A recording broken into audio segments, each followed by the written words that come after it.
폭풍 속의 은혜. 마태복음 8장 23절에서 27절 말씀입니다. 배에 오르심에 제자들이 따랐더니 바다에 큰 놀이 일어나 배가 물결에 덮이게 되었으되 예수께서는 주무시는지라. 그 제자들이 나와 깨우며 이르되 주여 구원하소서, 우리가 죽겠나이다. 예수께서 이르시되 어찌하여 무서워하느냐, 믿음이 작은 자들아 하시고 곧 일어나사 바람과 바다를 꾸짖으시니 아주 잔잔하게 되거늘. 그 사람들이 놀랍게 여겨 이르되 이가 어떠한 사람이기에 바람과 바다도 순종하는가 하더라. 할렐루야. 우리 하나님께 감사와 영광의 박수 올려드리겠습니다.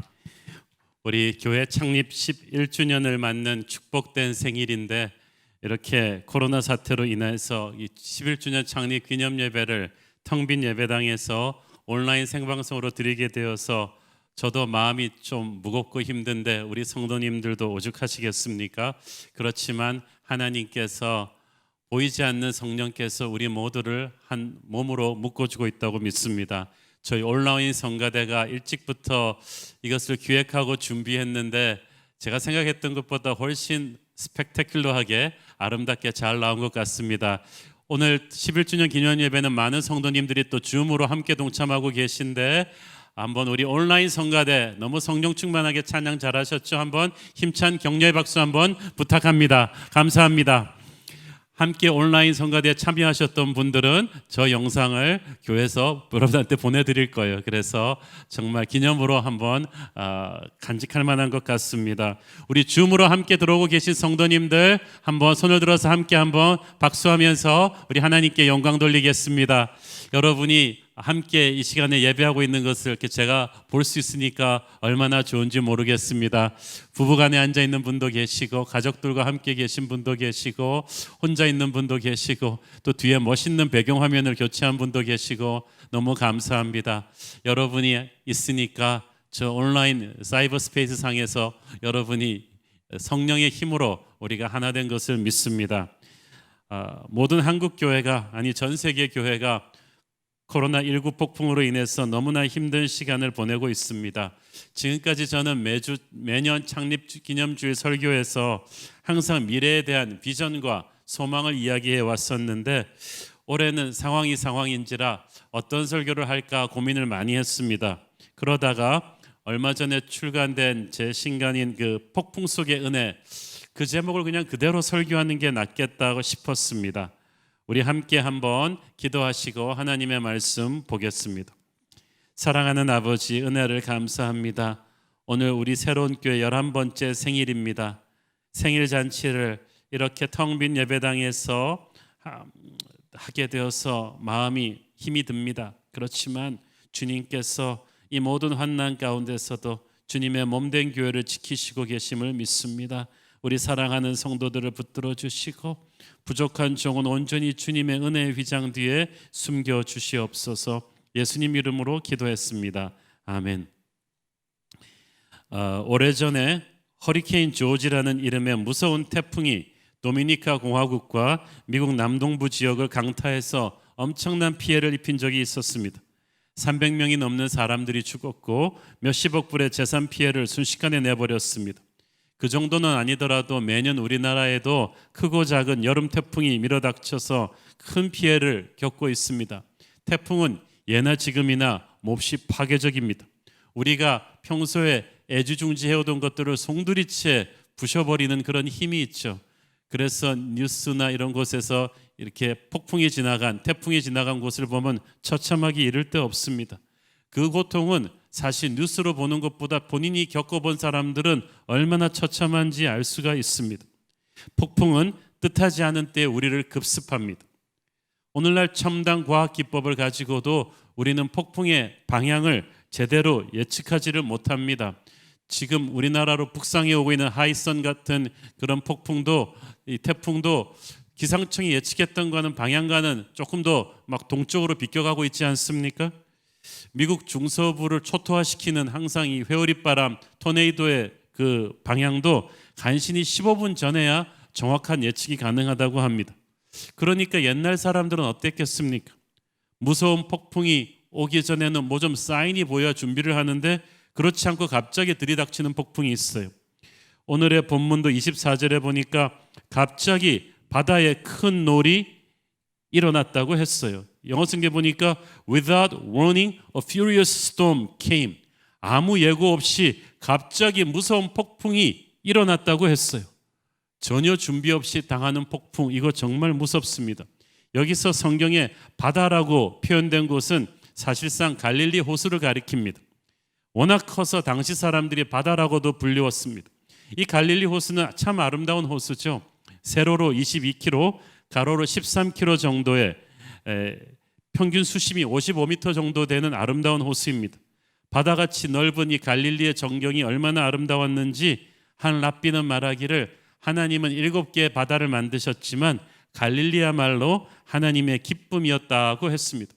갈릴리의 아름다움에 매료된 헤롯 왕은 그곳에 자기의 별장도 만들고 주변에 해양 도시까지 건설했다고 하죠. 저도 성도들과 함께 그 이스라엘 성지 순례를 갈 때마다 이 갈릴리 호수의 아름다움에 경탄을 금치 못했습니다. 그런데 그토록 아름답고 조용한 갈릴리 호수에서 전혀 생각지도 못했던 폭풍이 일어난 거예요. 전문가인 제자들도 예측하지를 못했어요. 예측했다면 처음부터 배를 타고 나가지도 않았겠죠. 배를 타고 나갈 때는 분명히 아무 문제 없었는데 배를 타고 나가서 바다 한복판에서 만난 폭풍입니다. 우리의 인생도 그렇습니다. 전혀 예측하지 못했던 시점에 폭풍이 때립니다. 그 목적이 이끄는 삶을 쓰셨던 릭 고렌 목사님의 간증을 들어보니까 이 목적이 이끄는 삶이 기독교계를 넘어서 전 세계적인 블록버스터 글로벌 베스트셀러가 되었잖아요. 그렇게 엄청난 베스트셀러가 되던 그 해에 목사님 사모님이 암에 걸리셨어요.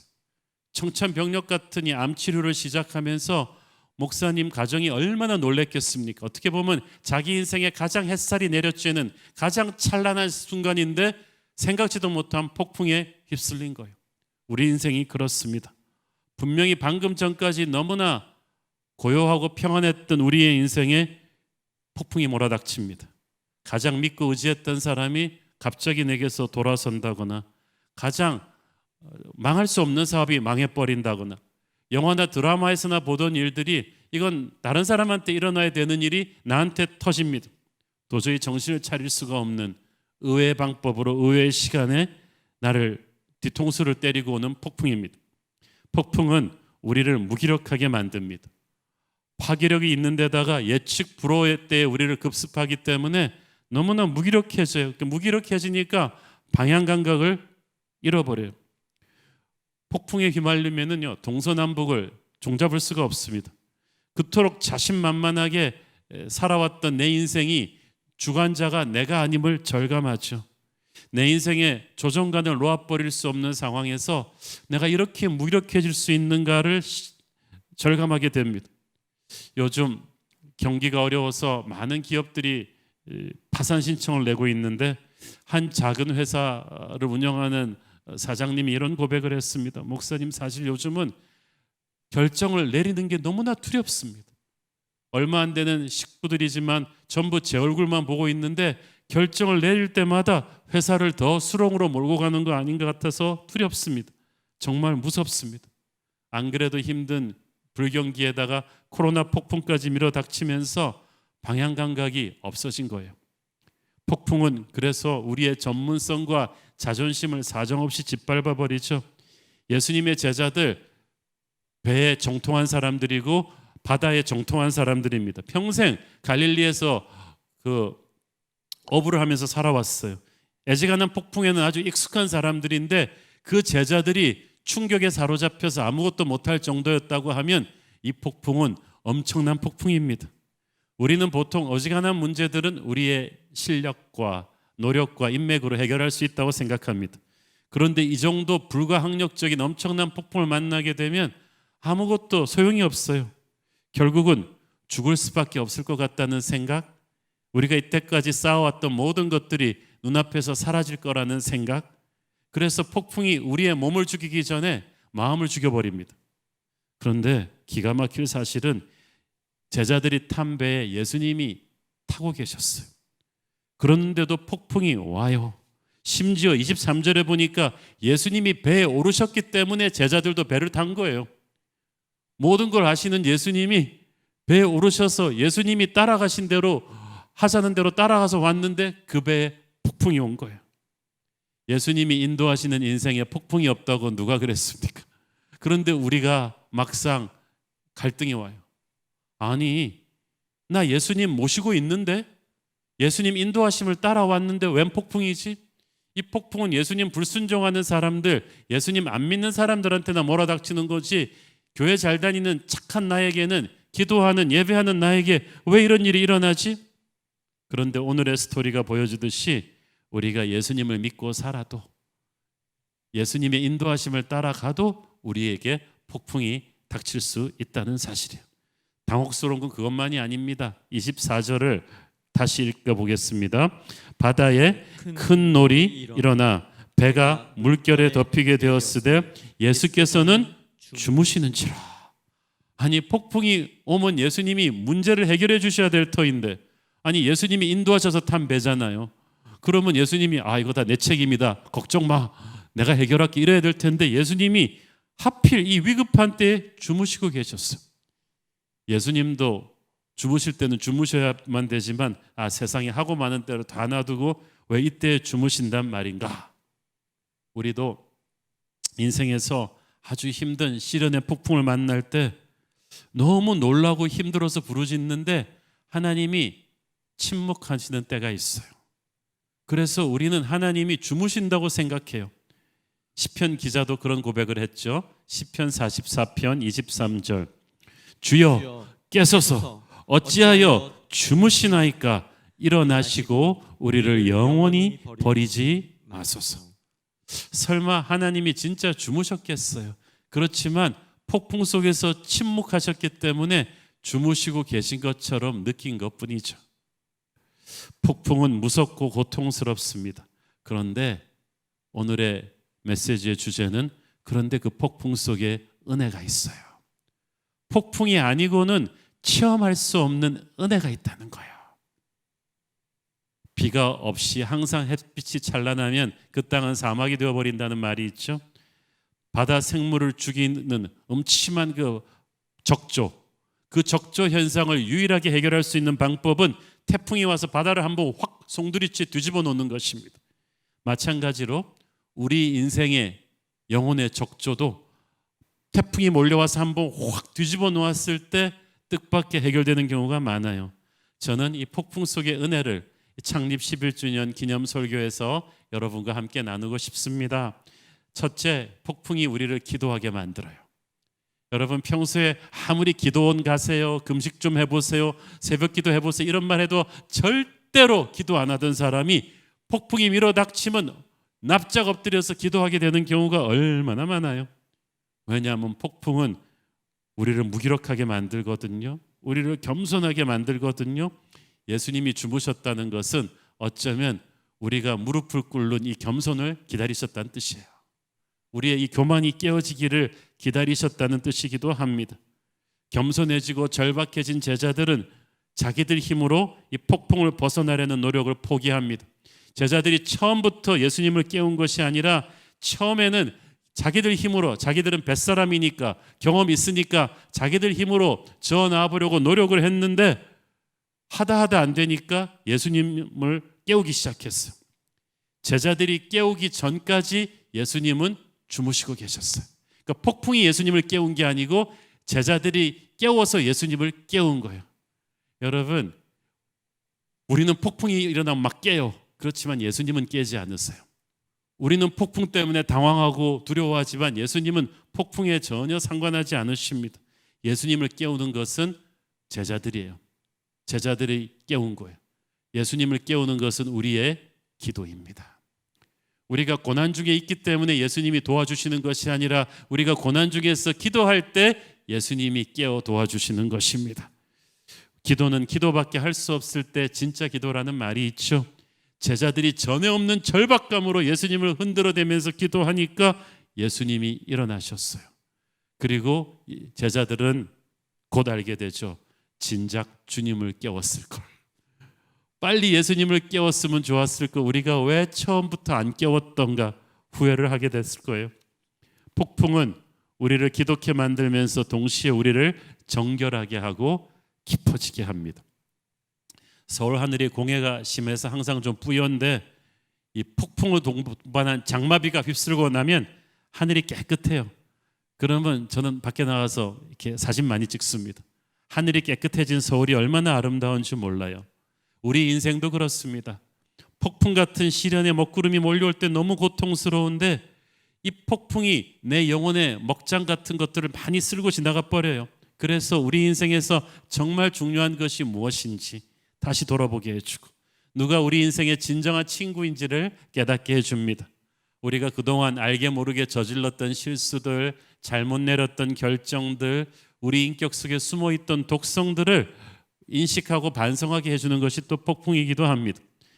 그래서 폭풍은 우리 안에 있던 우리도 모르고 있는 영혼의 적조, 이런 죄의 잔재들을 드러내주고 하나님의 은혜로 새롭게 변화할 수 있는 터닝 포인트를 만들어주기도 해요.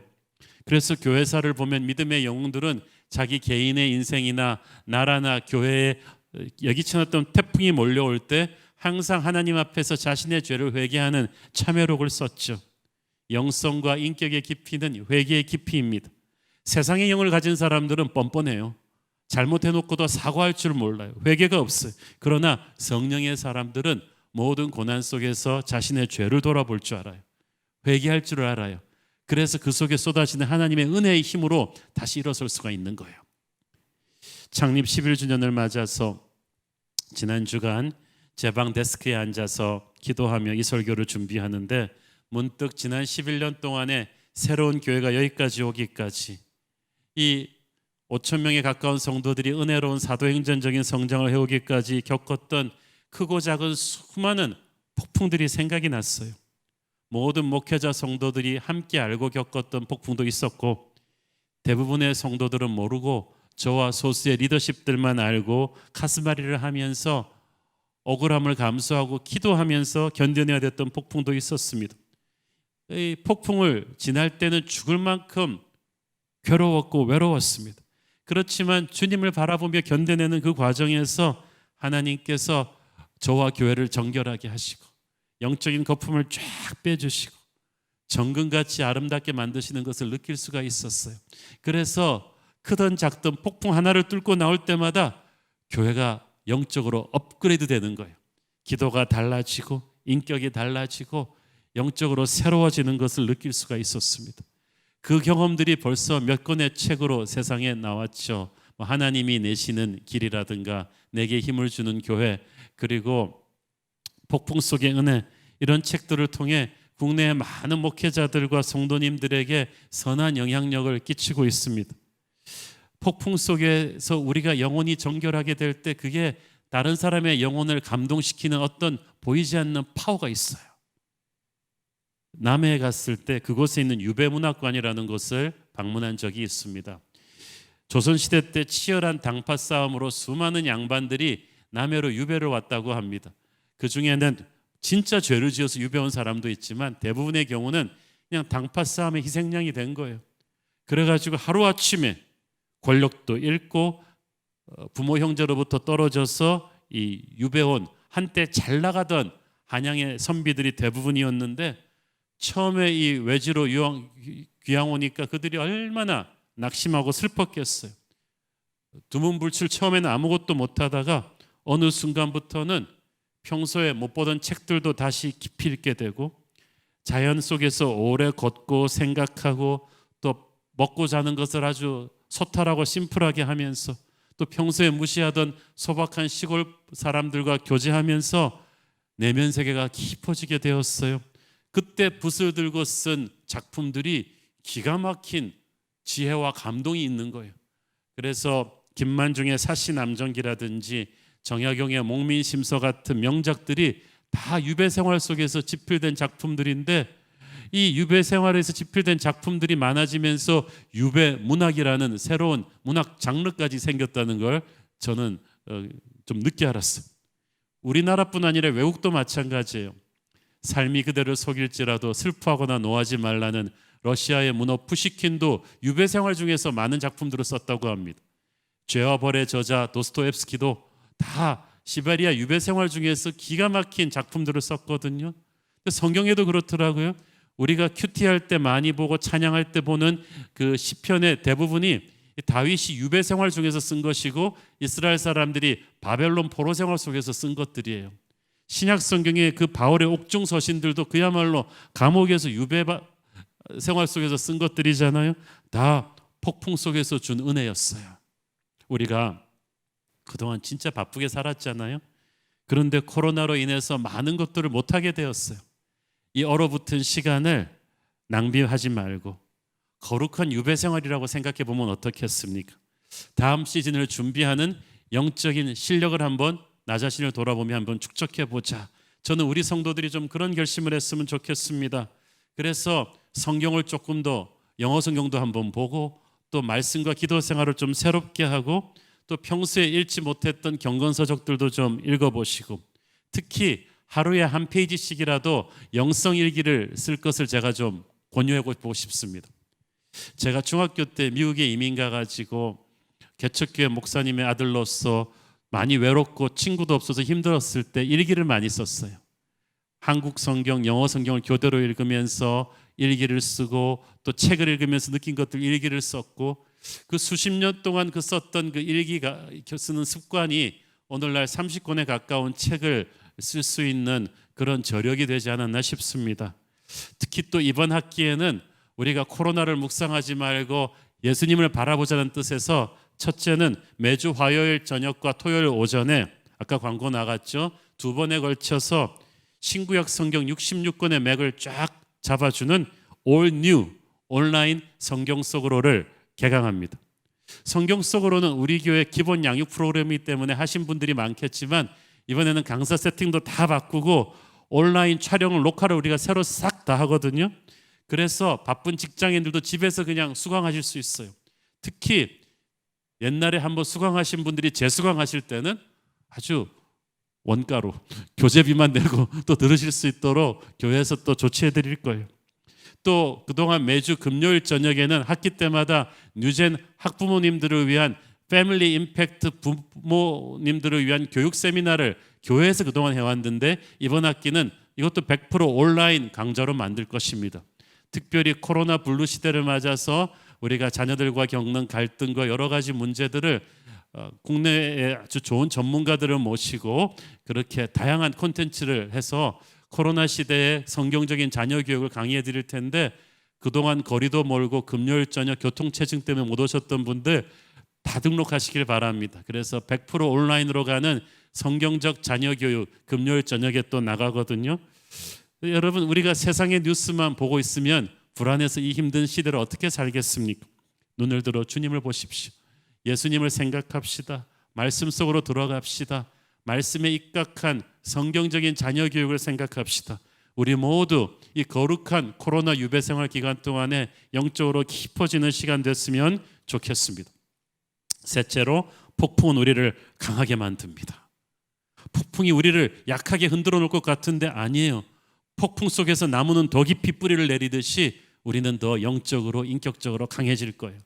미국 사람들이 좋아하는 국민 스포츠 중에 미식축구가 있는데 그 미식축구를 많이 우승하는 슈퍼볼 그 큰 게임에서 많이 우승하는 팀들은 다 하나같이 홈구장이 시설이 잘 갖춰준 뭐 이렇게 에어컨디션이 있는 실내 돔구장을 갖춘 데들이 아니라 그 중부 동부 쪽에 위치한 정말 매서운 바람과 눈과 비바람을 그대로 맞아야 되는 열악한 야외구장을 가진 팀들이 많다는 거예요. 그린베이 패커스 같은 팀들 태풍이 그들을 강하게 만든 거예요. 고기도 난류와 한류가 같이 막 만나서 부딪히는 이 격동의 바다에 있는 고기가 제일 맛있다고 합니다. 이 폭풍이 많은 분들이 이 코로나 태풍으로 인해 한국교회가 치명타를 입을 것이다. 어떤 분들은 한국교회가 반토막이 나지는 않을까 하는 걱정들을 하신 분들이 계시는데 저는 오히려 그 반대로 생각합니다. 교회만 본다면 그렇겠지만 교회 머리이신 예수 그리스도께서 승리하실 것이기 때문이에요. 이 폭풍을 통해서 주님께서는 우리 한국교회가 정신 바짝 차리게 하시고 영적 거품이 쫙 빠지게 하시고 불같이 기도하는 진짜 교회로 거듭나게 만드실 줄로 저는 믿습니다. 교회는 반드시 다시 일어나고 살아날 것입니다. 언제나 그랬던 것처럼. 주님께서, 제자들이 깨어 일어나신 주님께서 폭풍을 다스리십니다. 주여 일어나소서, 우리가 다 죽게 되었나이다.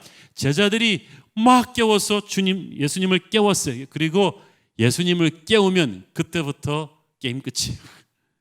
일어나신 예수님이 즉시 두 가지 반응을 보이셨습니다. 26절 우리 다 함께 읽겠습니다. 시작.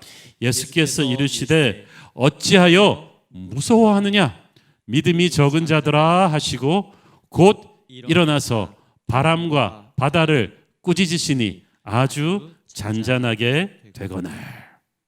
참 이상하게도 예수님은 제자들을, 폭풍이 아니라 제자들을 먼저 꾸짖으셨어요. 믿음이 적은 자들아 어째서 두려워하느냐. 이거 이상하지 않아요? 아니, 폭풍 때문에 무서워하는 거 당연한데 왜 무서워한다고 예수님이 우리를 꾸짖으시지? 그리고 우리가 무슨 믿음이 적죠? 우리가 예수님 따라서 배 탄 저밖에 없는데 예수님은 오히려 일어나서 미안해 하셔야 되는 거 아니에요? 아, 미안하다, 내가 그냥 잠들어 버렸네, 지금이라도 문제 해결해 줄게, 그래야 되는데 예수님은 엉뚱하게 제자들 보기에 폭풍을 야단치는 게 더 급한 일인데 제자들을 먼저 야단치시고 계셨어요. 그것은 제자들과 예수님의 수준 차이예요.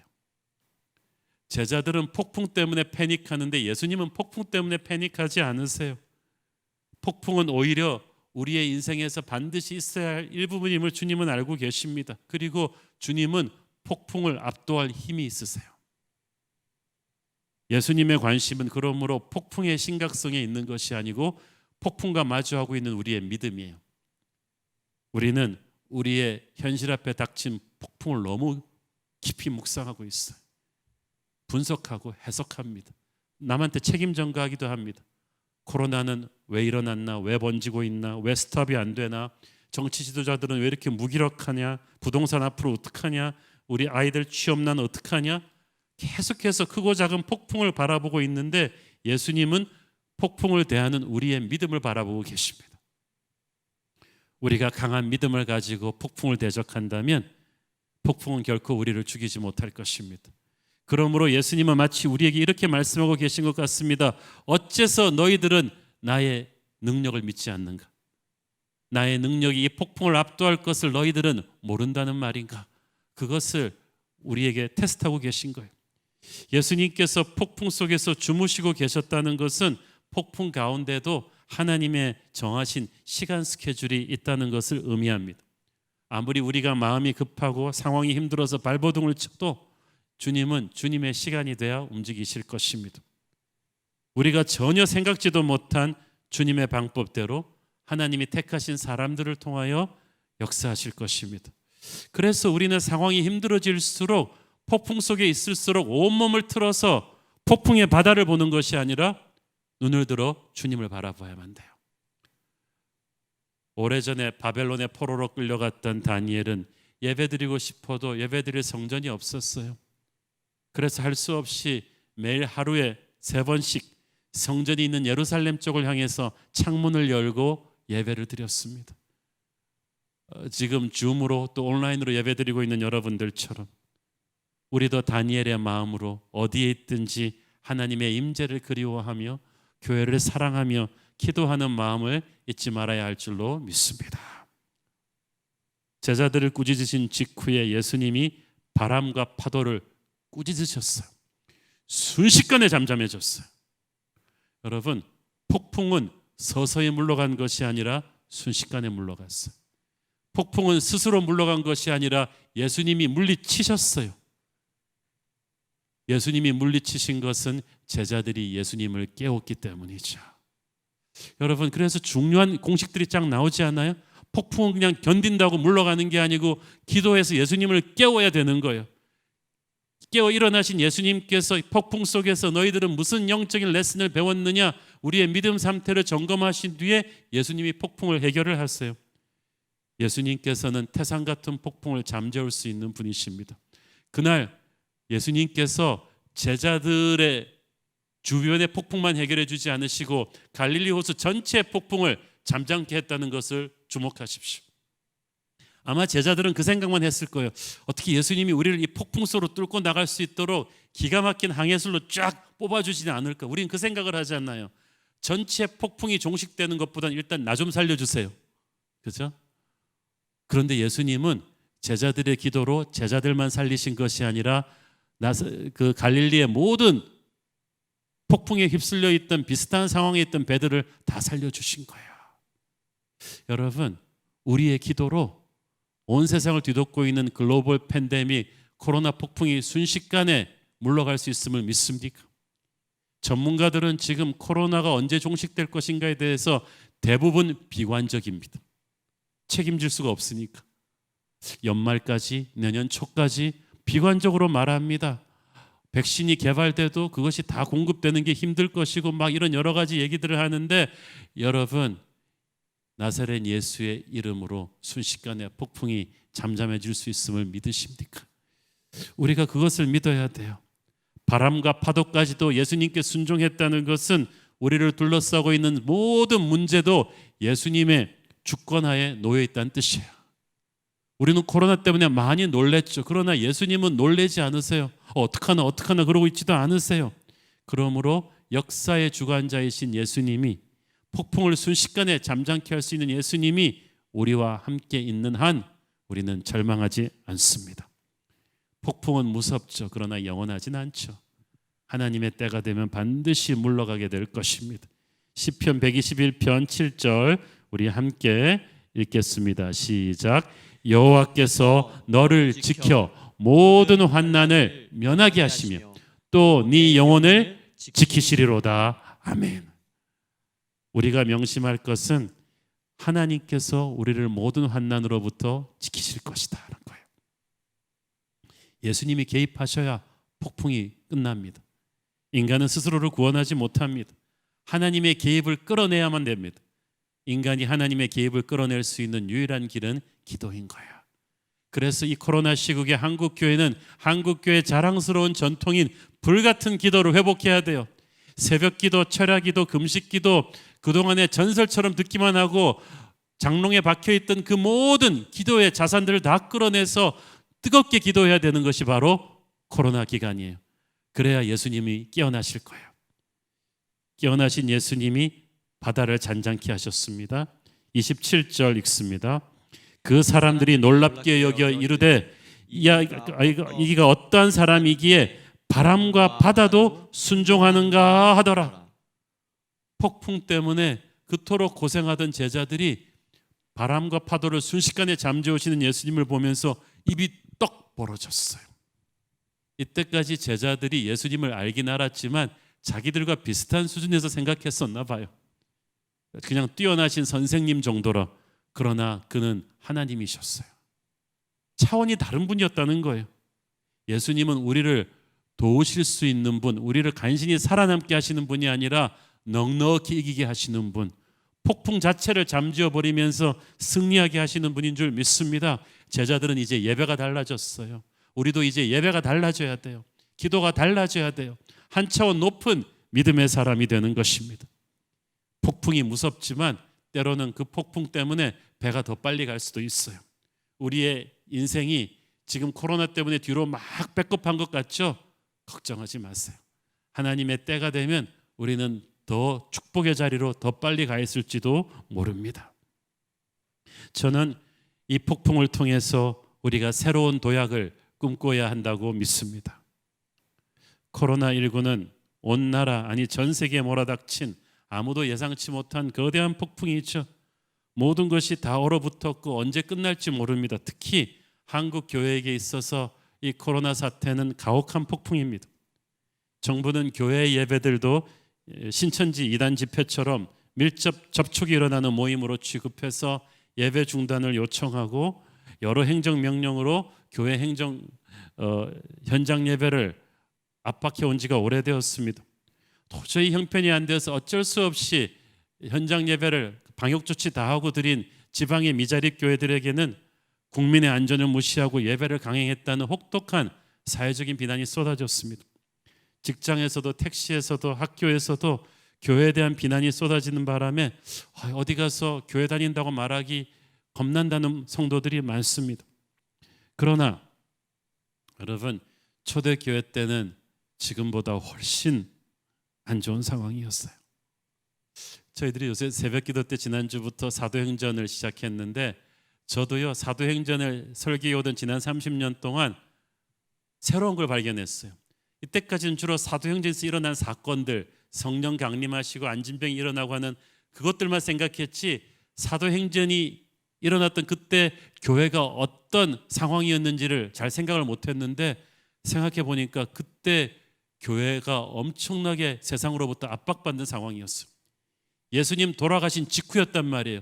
세상 권세는 주님을 십자가에 못 박아 죽이고 예수님의 추종자들을 전부 다 현상수배범으로 몰아서 막 이잡듯이 뒤집던 그런 살벌한 상황에 그들이 성령 받고 주님의 증인이 된 거야. 자신을 핍박하는 사람들로부터 도망가는 게 아니라 거꾸로 복음을 전해서 엄청나게 예수 믿는 사람들이 늘어나서 나중에는 핍박자들보다 더 많아지니까 핍박을 그만할 수밖에 없었던 그런 놀라운 성령의 바람이 일어난 거예요. 그 후로도 로마 제국은 교회를 무섭게 핍박했습니다. 국가적인 재난만 나면 교회를 희생양을 삼았어요. 로마에 불이 나도 이건 크리스천들이 저지른 것이다. 흉년이 들어도 이건 크리스천들 때문이라 그러고, 거짓 소문을 퍼뜨려서 사회적인 분위기가 크리스천들을 핍박하게 만들었어요. 요즘 여러분이 어디 가서 교인이라고 말하기 겁난다고 하셨나요? 그 당시는 크리스천임이 밝혀지면 지역 상인조합이라고 하는 가이드에서 축출되었습니다. 그러면 장사도 못해요. 정석으로 직장도 못 가져요. 체포되고 구금되고 재산이 압수되어서 사람이 살 수 없는 지역으로 쫓겨나기가 다반사였습니다. 그러므로 그때 예수 믿고 세례받는 건 목숨 걸어야 되는 일이었어요. 그냥 욕 좀 먹고 끝나는 게 아니었단 말이에요. 게다가 내부 이단들의 공격도 많이 받았습니다. 이런 살벌한 상황이라면 여러분, 한국 교회가 지금 6개월 이 고생하고 교회가 반토막이 날 것인가 이 걱정하고 있는데, 초대교회는 300년 동안 이런 시련을 겪었어요. 그러면 상식적으로 생각하면 교인 숫자가 기하급수적으로 줄었어야 될 거 아니겠어요? 그런데 교회사 학자들이 신비하게 생각하는 것은 초대교회가 이렇게 사회적인 핍박을 받으면서도 교인 수가 줄지 않았어요. 줄지 않은 정도가 아니라 오히려 엄청나게 성장했어요. AD 33년 주님 승천하시고 오순절 다락방에 120 문도가 모여 기도했죠. 성령 강림 사건 이후 사도행전 2장에는 부터는 한 번에 3,000명이 막 예수 믿고 회심하고, 그 다음에는 5,000명, 예루살렘에 있는 사람들이 몇천 명씩 예수 믿는 역사가 일어났어요. 그리고 70년쯤 뒤인 1세기 말에 초대교인 숫자가 약 5만 명에 이르렀습니다. 이것은 여자 어린아이를 카운트하지 않은 남자 숫자만 가는 거예요. 여자 어린아이까지 합치면 뭐 10만 명, 20만 명을 보겠죠. 그리고 교회는 그때부터 매 10년마다 40%씩 성장을 했어요. 300년 동안 그렇게 성장을 한 거예요. 다만 다 지하교로 흩어져 있었기 때문에 한 군데에 모이지 못해서 교인 숫자가 얼마나 됐는지 확인만 안 됐는데, 나중에 4세기 초에 로마의 기독교 핍박이 끝난 뒤에 전부 다 지하교인들이 올라와서 숫자를 세보니까 무려 3,400만의 크리스천들이 있었던 거예요. 어떻게 이런 일이 가능했겠어요? 예수님께서 고난 가운데 있는 성도들에게 폭풍 속에 은혜를 주셨기 때문이에요. 할렐루야. 그 은혜는 결코 마귀가 앗아갈 수 없는 것이었습니다. 먼저 그들은 크리스천들을 핍박하고 오해하던 세상을 사랑으로 섬겼습니다. 로마나 알렉산드리아에서는 그 당시 자주 치사율 30% 40%에 달하는 무서운 천연두 같은 역병들이 많이 유행했다고 합니다. 그러면 시신들이 사방에 놓여 있는데도 사람들이 감염될까 두려워서 치우지 않았어요. 그러니까 점점 환자가 더 늘어나겠죠. 그런데 밤마다 이상한 무리의 사람들이 나와서 시신을 치우고 그일대로 소독하고 사라졌어요. 핍박받던 지하 카타콤베의 크리스천들이었던 거예요. 그들은 감염의 위협을 무릅쓰고 죽어가던 전염병 환자들도 많이 돌보았고 거리를 청소했어요. 이를 지켜보던 이교도들이 마음이 충격을 받았습니다. 그 당시 성도들은 그리스도의 이름을 부끄러워하지 않았습니다. 예수님 때문에 직장을 잃고 상인조합에 가입을 못하는데도 자신을 핍박하는 사람들에게 복음을 전했어요.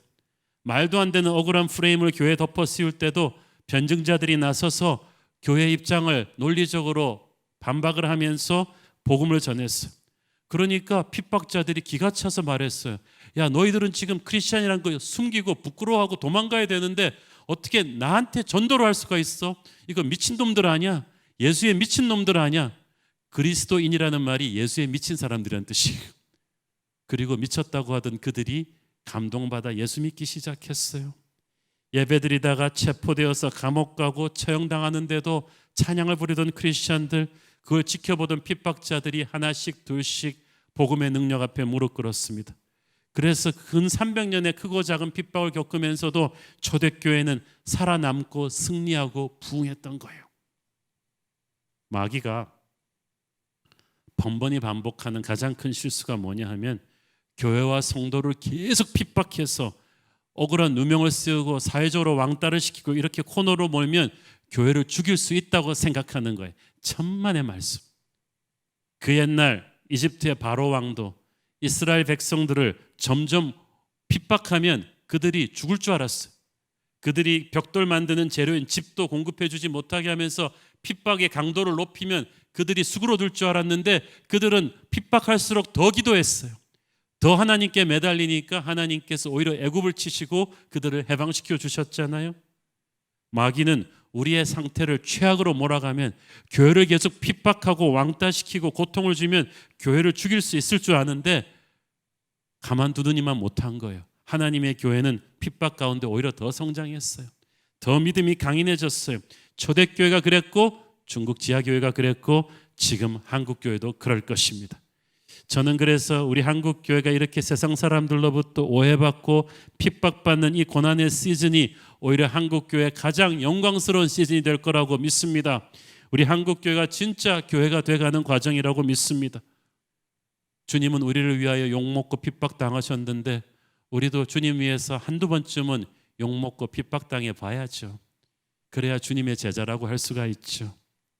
우리가 방역조치 다 취하고 법을 다 지켰는데도 크리스찬이기 때문에 억울한 욕을 먹는다면 하늘나라에서 우리 상급이 있을 거예요. 부끄러워하지 마세요.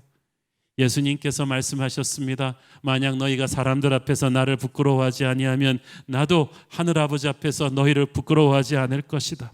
저는 그래서 바로 이때가 우리가 십자가의 능력으로 전도할 수 있는 때라고 믿습니다.